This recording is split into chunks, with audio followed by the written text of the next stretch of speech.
Karena apa yang ia katakan tentang kedatangannya yang kedua itu merupakan satu bom.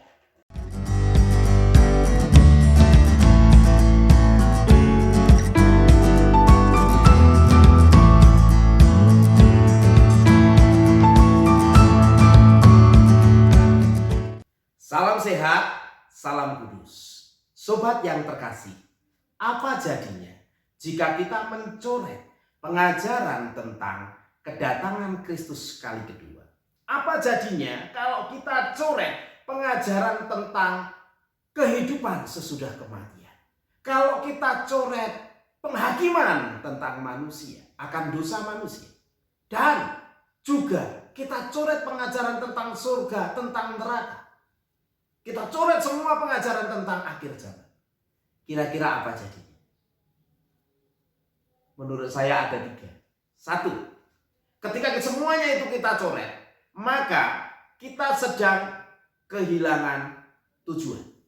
Seluruh pendidikan kekristenan, seluruh kehidupan Kristen akan kehilangan tujuan. Wong semuanya akan berlalu begitu saja kok. Tidak ada kelanjutannya kok. Sesudah Yesus naik ke surga selesai. Dan mungkin juga tidak ada gunanya juga berkaitan tentang kedatangan Kristus. Hidup akan selesai begitu saja. Jadi tidak ada tujuan. Nah kalau kemudian tidak ada tujuan, maka pasti juga akan kehilangan arah. Karena tujuan itu mendorong kita, menggerakkan kita untuk mencapainya. Kalau tujuannya tidak ada, maka juga tidak akan ada arah. Hidup ini akan dibawa kemana? Pembelajaran kita di kelas-kelas kita akan kita bawa kemana? Sia-sia semuanya. Tidak ada gunanya karena tidak ada arahnya. Bukan hanya berkaitan dengan arah, dan yang ketiga itu yang paling penting.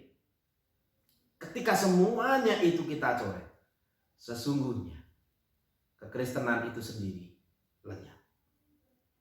Ketika pengajaran itu kita hilangkan, maka semuanya menjadi sia-sia, tidak ada gunanya. Dan kekristenan kehilangan kekristenannya. Kekristenan kehilangan esensinya. Karena salah satu esensi kekristenan adalah bagaimana Kristus kembali ke tengah-tengah dunia. Itu sebabnya di dalam Kisah Para Rasul pasal pertama ayat yang ke-11, ketika Tuhan Yesus itu naik terangkat ke surga, kemudian para murid sedang berdiri di situ. Ada 2 orang yang berpakaian putih, yang itu adalah malaikat, dan berkata kepada mereka, "Hai orang-orang Galilea, mengapakah kamu berdiri melihat ke langit? Yesus ini yang terangkat ke surga meninggalkan kamu akan datang kembali dengan cara yang sama seperti kamu melihat dia naik ke surga." Atau kalau kita lihat di dalam Yohanes pasalnya yang ke-14, di situ 3 kali Tuhan Yesus menghibur para murid, memberitahu para murid bahwa ia akan datang kembali. Ia mengirimkan Roh Kudus, tetapi ia akan kembali untuk menjemput. Ini sebuah pengajaran yang penting, sebuah pengajaran yang memberi dasar bagaimana hidup orang percaya, memberi dasar bagaimana menerapkan firman Tuhan di keseharian, memberi dasar bagaimana integrasi Alkitabiah di dalam kelas-kelas kita. Sobat yang terkasih, kalau Yesus Kristus sedemikian rupa berusaha menancapkan pengajaran itu bukan kebetulan.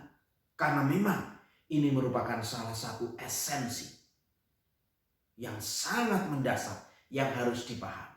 Memang di dalam setiap pengajaran, di dalam doktrin-doktrin itu diletakkan di bagian yang terakhir.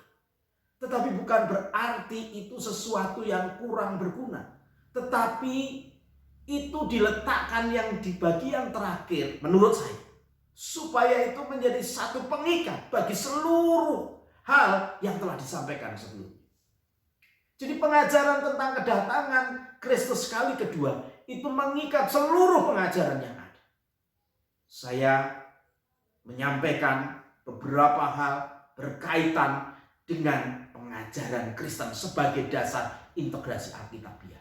Dan saya meletakkan tentang kedatangan Tuhan, tentang akhir zaman di bagian sesi ini untuk mengikat seluruh sesi-sesi sebelumnya. Sama, karena sebenarnya ini merupakan salah satu esensi kekristenan yang tidak boleh dilupakan. Begitu pengajaran kedatangan Kristus kedua dihapus, dicoret, dihilangkan dari pengajaran Kristen. Atau kemudian tentang penghakiman manusia, tentang surga, tentang neraka, tentang akhir zaman itu dihilangkan. Maka tidak ada artinya segala hal yang dilakukan oleh Kristus di dunia ini. Karena apa yang ia katakan tentang kedatangannya yang kedua itu merupakan satu gong untuk menunjukkan seluruh rangkaian karya Allah kepada manusia. Sobat Kudus, ketika sobat mendasari seluruh hidup dan juga pembelajaran sobat dengan pemahaman akan kedatangan Kristus yang kedua, dengan satu pengajaran bahwa akan ada kehidupan sesudah kematian, bahwa manusia akan dihakimi sesudah ia meninggalkan dunia ini, bahwa ada surga, ada neraka, dan ada yang namanya akhir zaman, maka hidup dan pembelajaran sobat akan memiliki warna yang berbeda. Kenapa? Karena sesungguhnya pengajaran tentang kedatangan Kristus yang kedua, tentang kehidupan sesudah kematian, tentang yang kita singkat sebagai akhir zaman, akan memberikan kita dua hal di dalam hidup dan pembelajaran kita. Dan itu akan mempengaruhi hidup kita sebagai seorang pengajar, akan mempengaruhi hidup para siswa yang bertemu dengan kita dalam pelajaran apapun. Dua hal itu, yang pertama adalah kepastian. Kedatangan Kristus yang kedua itu memberikan sebuah kepastian. Penghakiman orang-orang sesudah kehidupan di dunia ini memberi sebuah kepastian. Adanya surga, adanya neraka memberikan kepastian. Itu sebabnya Alkitab bukan secara kebetulan mengajarkan setidaknya 300 kali di dalam perjanjian baru kedatangan Kristus itu dicatat. 300 kali. Sesuatu yang sangat penting. Kenapa sampai ini diajarkan? Kenapa ini diberikan tekanan? Karena memang pengajaran akan kedatangan Kristus itu memberi sebuah kepastian. Kepastian apa? Kepastian bahwa karya keselamatan Kristus Yesus ke tengah-tengah dunia itu ya dan ada. Bahwa apa? Bahwa ada kepastian bahwa sesudah orang mati, ia akan dibangkitkan kembali. Ada kepastian bahwa manusia akan menerima upah untuk kehidupan yang kekal. Ada kepastian yang membuat apa kepastian itu? Kepastian itu membuat segala sesuatu menjadi tidak sia-sia. Bisa dibayangkan jika kita hidup di dalam ketidakpastian. Kita bukan hanya terombang-ambing, tetapi hidup ini menjadi tidak berguna karena kita tidak tahu benar atau tidak. Tetapi ketika kita mendasari integrasi Alkitabiah kita dengan satu pemahaman bahwa memang Kristus akan datang, bahwa hidup ini tidak berhenti di sini, sesudah ini akan ada kehidupan selanjutnya, itu membuat di dalam menjalani keseharian ada makna, tidak sia-sia. Semuanya ini berguna, semuanya ini ada tujuannya, ada gunanya. Ini sebuah kepastian, dan kepastian itu melegakan kita. Ketika kita harus berjerih lelah dengan segala hal yang kita siapkan untuk memberikan pengajaran kepada anak-anak kita yang selaras dengan firman Tuhan. Ternyata apa yang saya lakukan ini tidak sia-sia. Tidak berakhir di sini. Ada upah yang menunggu saya, ada upah yang menunggu anak-anak saya. Kepastian ini membuat kita menjalani hidup dengan baik. Kepastian ini membuat kita tidak menjalani kehidupan dengan ragu-ragu atau kemudian dengan ngelokro seenaknya sendiri, tidak ada gitu. Karena hidup ini adalah hidup yang bermakna. Hidup ini adalah hidup yang pasti dan dipastikan dengan janji kedatangan Tuhan. Kedatangan Tuhan, kehidupan sesudah kematian, pemberian surga kepada setiap kita, membuat kita meyakini hidup ini dengan baik. Kita melangkah dengan pasti. Kita tidak melangkah di dalam kegelapan, tetapi kita melangkah di dalam terang. Kita tidak melangkah dalam keraguan, tetapi saya melangkah dengan satu keyakinan yang pasti. Itu yang pertama.